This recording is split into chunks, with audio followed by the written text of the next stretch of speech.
bolehnya bid'ah hasanah, kita sepakat kembali kepada dalil kullu bid'atin dhalalah. Semua bid'ah adalah sesat. Sekarang untuk menjadikan kullu itu sebagai suatu yang amun makhsus, suatu umum tapi dikhususkan, maka butuh dalil. Kalau tidak ada dalil, maka hukum asal bahwasanya kullu adalah memberi faedah apa? Keumuman. Ini disepakati oleh para ahli usul. Kemudian beliau Al-Akh Idrus Ramli menyebutkan tentang dalil-dalil yang menunjukkan boleh dikhususkan. Contohnya, ya tadi diantaranya seperti dalil man sanna fil islami sunnatan hasanatan. Dia mengatakan namanya sanna dalam bahasa Arab itu ikhtira', membuat sesuatu yang baru, dan ini tidak benar.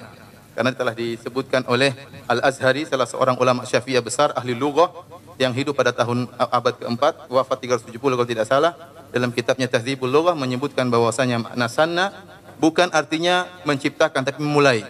Ya, man ibtada al-amra, ya barang siapa yang mulai suatu perkara, ya kemudian fatabi'ahu ghairuhu, atau diikuti oleh orang selanjutnya. Ini disebut dengan apa? Sanna, ya. Oleh karenanya kalau kita lihat dari konteks hadis tersebut, kenapa Rasulullah SAW mengatakan barang siapa yang memulai man sanna fil Islam sunnah hasanah?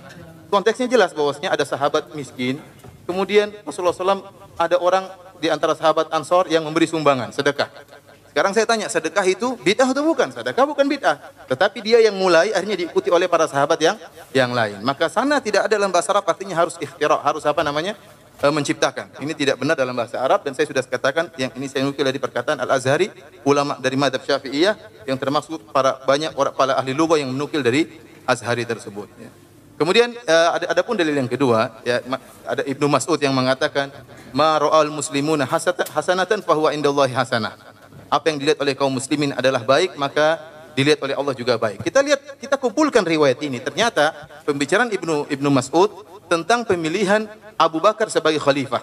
Abu Bakar sebagai khalifah. Tatkala itu para sahabat sepakat bahwasanya Abu Bakar adalah khalifah. Sehingga Ibnu Mas'ud mengatakan bahwasanya apa yang dikatakan dilihat oleh kaum muslimin yaitu para sahabat sebagai kebaikan, maka itu kebaikan. Karenanya banyak ulama yang menyebutkan hadis ini untuk masalah ijma'.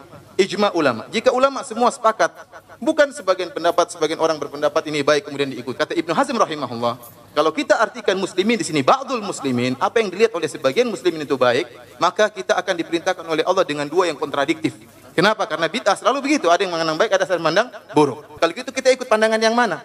Pandangan yang mengatakan misalnya ini baik atau ini buruk, susah. Oleh karenanya barang siapa yang menafsirkan muslim di situ alif lamnya adalah alif lam menunjukkan ba'dul muslimin, maka kata Ibnu Hazm Allah memerintahkan kita kepada dua hal yang kontradiktif. Oleh karenanya al muslimu di situ artinya ijma', dan disebut oleh para ulama ini merupakan dalil ijma'. Oleh karenanya dua dalil ini tidak bisa mentaksis kullu bid'atin dhalalah, ya.